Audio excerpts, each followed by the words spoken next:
Hello there from Zakopane, Poland. This is Jim the Keys Bartender coming to you almost live. I'm going to be releasing this we'll see. I'll be releasing it a couple minutes after. Well, I've been in Poland it is Tuesday, so it's been about 4 days. And it's been uneventful, but fun.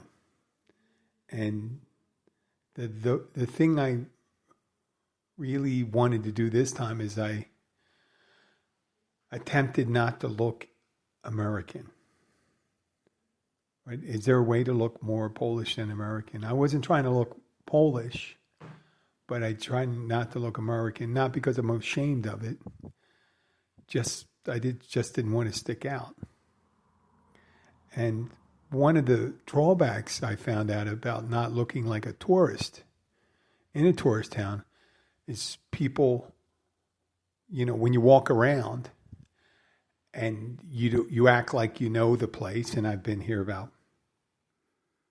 it's my fourth time in Zakopane. It's the equivalent of Vail, Colorado in the United States. But it's really touristy. A lot of people are there. It's a lot more Polish people there now. But the drawback from not appearing to be from someplace else and acting like you know the place is people start conversations with you.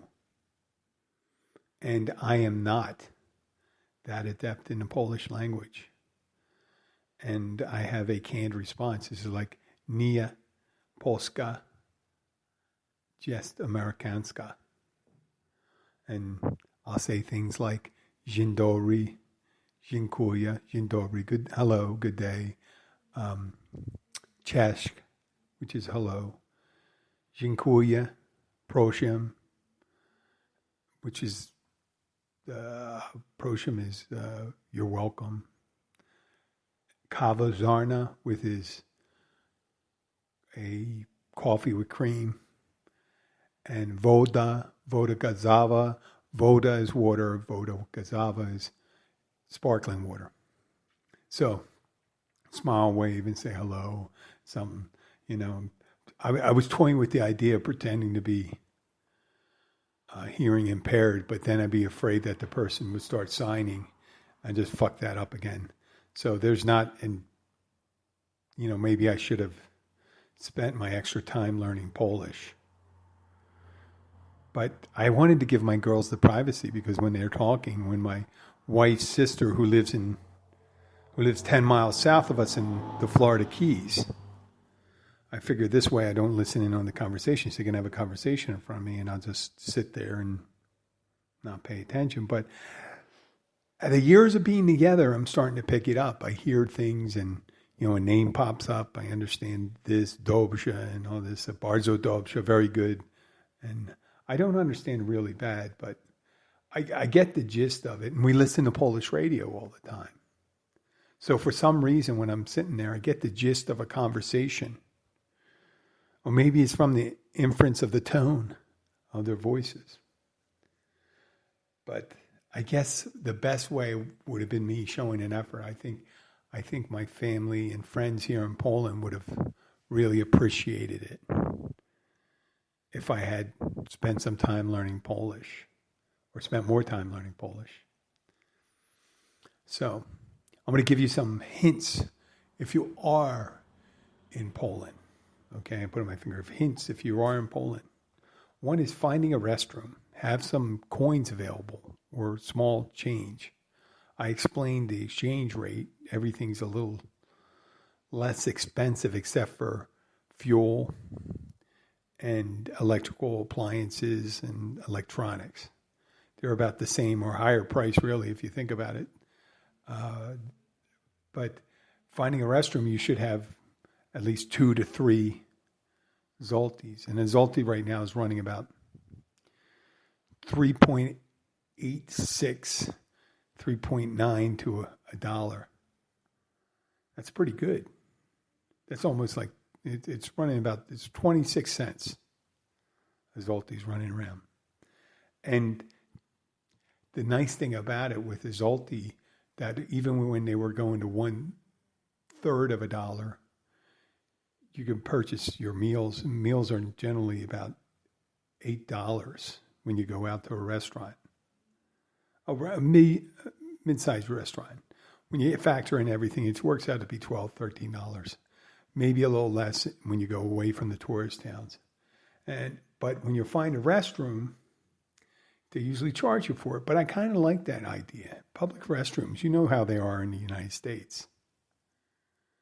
They're frequently, you get 1 or 2,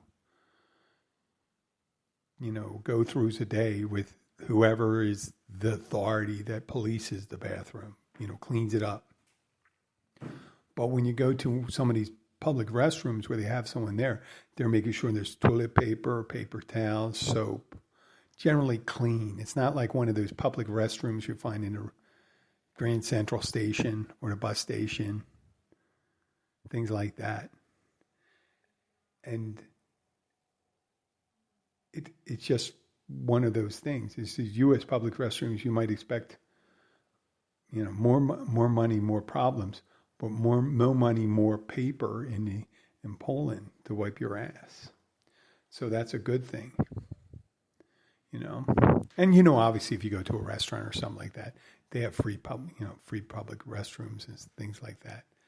But I kind of like that.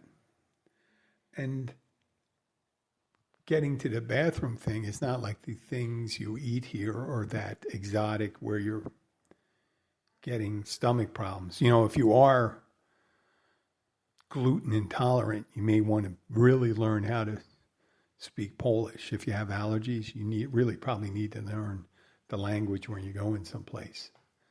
But the price of eating ethnic food here, they're very heavy on the carbs.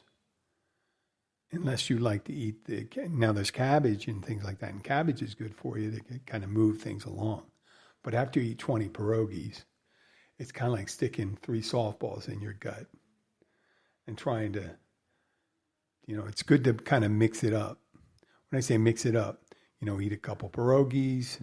Don't eat too much. You can go with the kielbasa, but they got pork and chicken. They're big on kebabs. They love kebabs. That's their go-to food here. And then it's pizza, burgers, hot dogs. They got something like, it's called Zapransky. Oh man, it would have been Zapapansky, I think it's called. It's almost like a pizza, French bread pizza. It's one of those long rolls, then you put cheese on it and add some kind of spices on it. But it's not, they don't do a lot of the sauce and stuff. Like Americans are big on pizza sauce. Here they put ketchup on their pizza. That's when, if you want some sauce, a lot of times that's what they give you. It's not pizza sauce. Now, there's another thing. If you're in a tourist town, obviously we have friends here that I spoke about, and it's Agnieszka and Robert and their children, Carolina, Justina, and Casper. And their children are in their 20s, ranging from their mid-20s into their early 20s, but they're all, closely packed. They're really great people, really friendly. We go over there and they feed us like crazy. And Robert the whole family's pretty fit, and they're mountain people. When I say mountain people, they know how to get around the mountains. When I say get around the mountains, I mean run up the side of the fucking mountain. And Carolina, who had stayed with us, if you look at one of my old shows, I don't know if it was it could have been the show one in the 100s, the early 100s. Carolina and her friend Veronica came to visit us in Key Largo. I almost forgot where I lived. I'm in Poland. So Carolina, who's a medical student, asked if we wanted to go take a hike up to this mountain trail. And I'm a relatively fit person. I'm a part-time fitness instructor, but I am in my late 50s. I'm not falling back on that. And I had been a heavy smoker years ago. And I made the overconfident decision to accept a 22-year-old resident of a lifelong resident of a mountain town invitation in order to go up this mountain with my daughter's guy. And when we started up, we went up to the ticket. They charge you a price. It's a small price to pay. I think it's something works out to be like $2.53 a person. Pay for the maintenance of the trail and things like that. And I was getting it, and I didn't know what to expect. I thought it would be like a mildly sloping trail going up. And then I started seeing some of the people coming down. And they were not. They were kind of like the before pictures in the Jenny Craig. Some of the people in the Jenny Craig or Weight Watchers advertisement, some of these people coming down. And they had the hiking sticks, the dual sticks. They looked like ski poles walking down. But they're walking down. They didn't look like they were dying. So after about an hour, and we had taken my sister-in-law came with us. And the sister-in-law is, I'm not going to say how old she is because I'm a gentleman. I don't want to say how old she is or her sister is, but she's not that far off from me. She's younger. And she decided to go along because she loves her niece and she wanted to be supportive. And I think if she knew, she would have not gone because it was the Bataan Death March of hikes for us.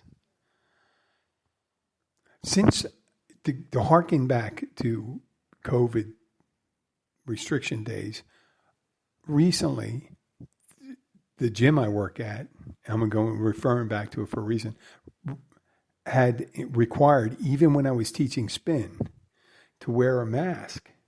And that's stationary bike, like Peloton thing. So whenever I'm using that, you have that restricted thing on the mask, and my lungs would hurt wearing the mask, but I would wear the mask. And after about 20 minutes, I would get used to it.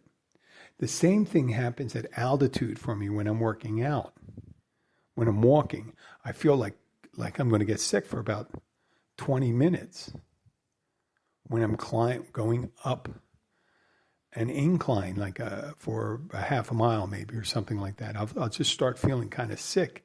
And I'm thinking, oh my God, I'm not feeling so hot. And then I just go through it, right? So I see these older people, these people that are at least 10 years older than me. Some of these look like they're 20 years older than me. They don't look like they're in great shape. They're coming down the hill. I'm thinking, wow.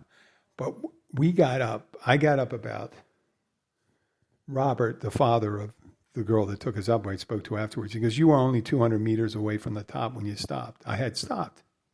I just couldn't do it anymore. Every 100 meters I would go and have to stop and start breathing. I don't know if it's left over from me having smoked or not.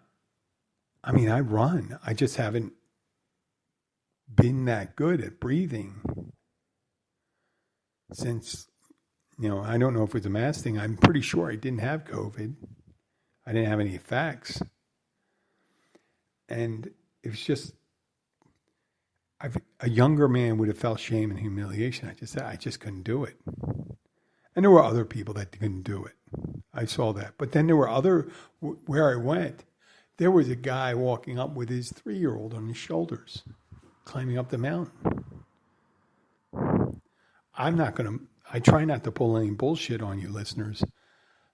I need to try it like 3 or 4 times. I got to get used to this. I got to build up these muscles. I mean, I don't know my muscle. And one of the other reasons why I stopped, I didn't want to overdo the leg thing. There was a steep climb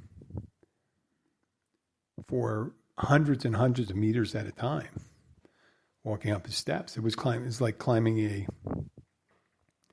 up a 200, 300 story building, maybe 300 story, like 4 times the size of a Empire State Building.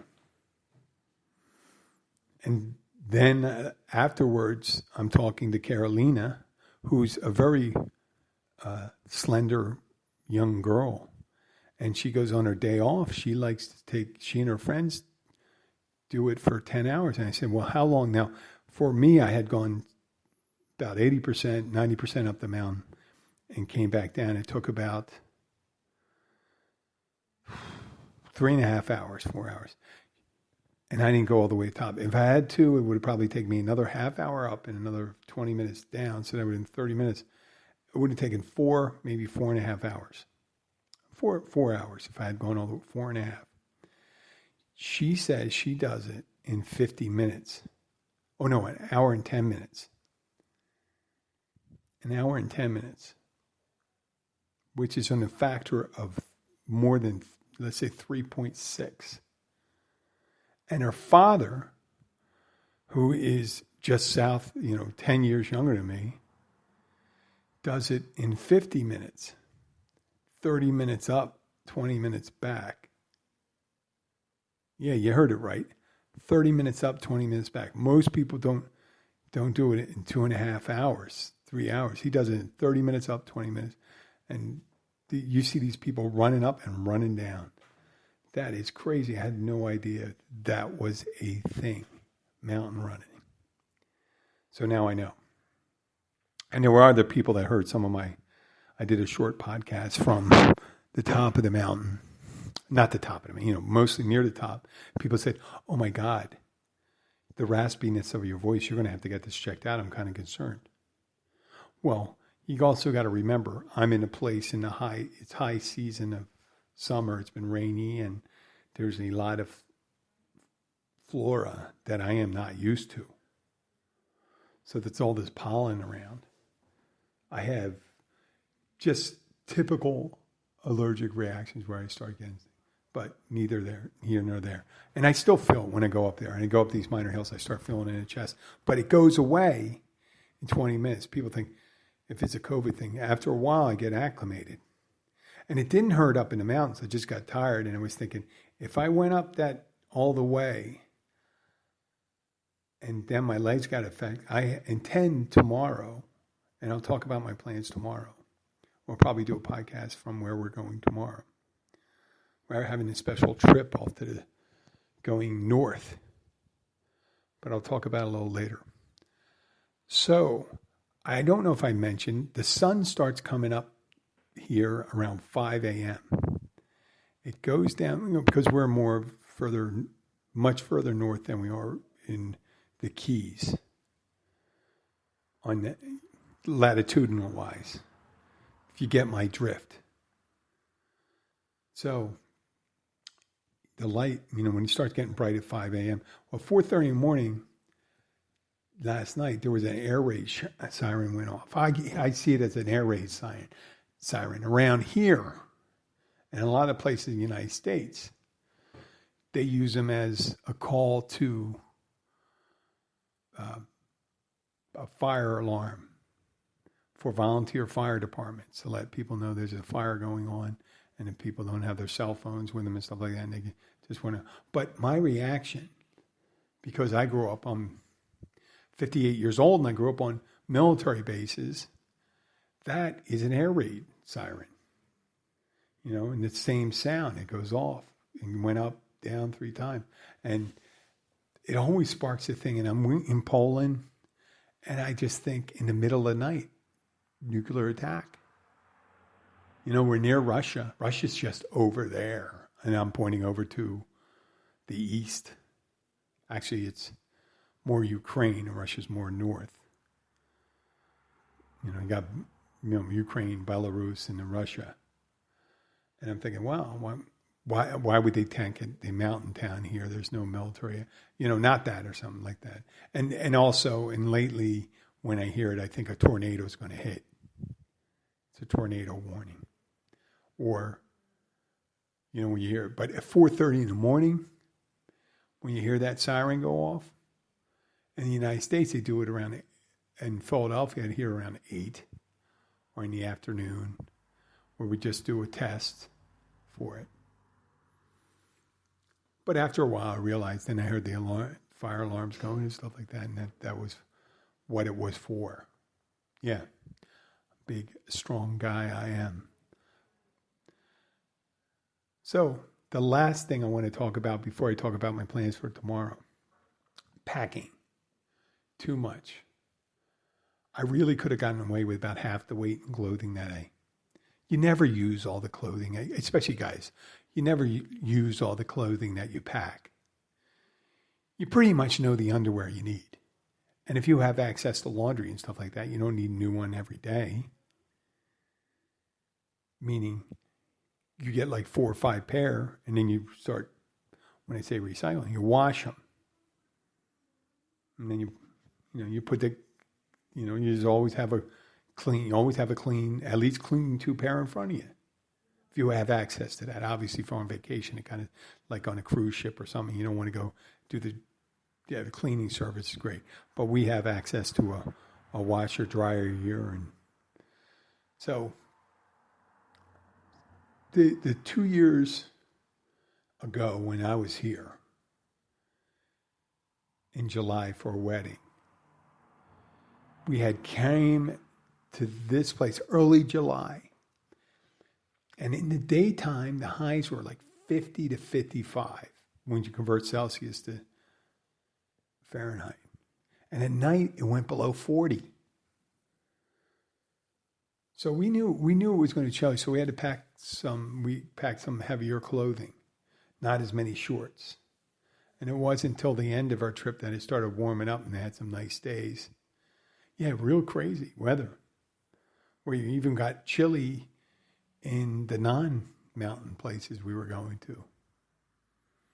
So how do you pack? How do you pack when the range of the weather could be either 40 degrees and 85 degrees? Obviously, deserts are like that, right? At deserts, and you go and it gets really cool at night, but it's really hot in the daytime. But it's a dry heat, right? Oh, and one last thing I wanted to... When you go to a store, the one thing I have a problem with is getting either fabric softener, clothing detergent, dishwashing detergent, because I don't know the words for it. And the bottles look similar. A small bottle of fabric softener or clothing detergent, detergent for your clothes, dishwashing detergent, they all look the same to me. I mean, for all I fucking know, it could be a stool softener. Is it? I mean, it's like I'm holding this up and asking someone, "Do you speak English? Is this milk or milk of magnesia?" So tomorrow, I am fortunate. I don't have to worry about buying stool softener or anything like that. I will be having an expert. I'm having the family friend, Carolina, and my daughter Sky and I are taking the train from Krakow because Abby is picking up her sister who's flying in from Spain. And we're going to get dropped off in Krakow, and we're going to get a high-speed train to go up to Warsaw, which is like 400 miles away. And it's a high-speed train, so it's going to take about 2 hours. And we're going to spend the day in Warsaw, go to a museum, get on one of those double-decker buses for a hop-in, hop-off thing, get the tour, maybe a walking tour, maybe a ghost tour, and go to a decent dinner there, and then get up and do a little museum trip. I'd like to go to the Warsaw Ghetto Museum. And it, give you a little background on the uprising and things like that. It was funny in town, and I think I mentioned this on the short podcast, in the town I am in, Zakopane, they were showing they had these posters or kiosks where they had the pictures of the people in 1919 to 1921, and it looked like there were soldiers and there were people and looked like government officials. And I said, what are these things? They look historical photos. What is this all about? And a lot of people didn't understand what I was asking or how they explained it to me. I did a little research. And it was because there was formally no Poland before 1919. it had all but disappeared because of, parts of Poland were taken over by the Austrian-Hungarian Empire, the Germans, and Russia. What's it called? The Duchy of Russia, the Empire of Russia, whatever it was at the time. So I love my history and stuff like that. I will give you a rundown there. And luckily, hopefully, we will be doing a brief podcast from there. I hope this makes it. I hope my sound levels are good. But for now, I'm signing off. I got about 25 minutes in, 26 minutes. I'd like to thank you for listening. And I would like to invite you to like the Keys Bartender Show on Facebook, Instagram, or Twitter. We got a lot of pictures there from our trip to Poland. I'll put one of the cover pictures on the title for this episode. Also, if you have any questions for me, please send me an email to jim@keysbartender.com. I will try to answer them. I do appreciate you for listening, and I will come back to you in the next day or two. I know I will be doing one. So thank you very much, and I'm sorry for the abrupt sound. I don't have a way to turn down the music. I'm going to go right into it, and you're going to hear it's going to just burst out there at the same level that I have here, maybe a little loud, so you may want to turn down the volume. Thank you very much. Have a great day. Bye.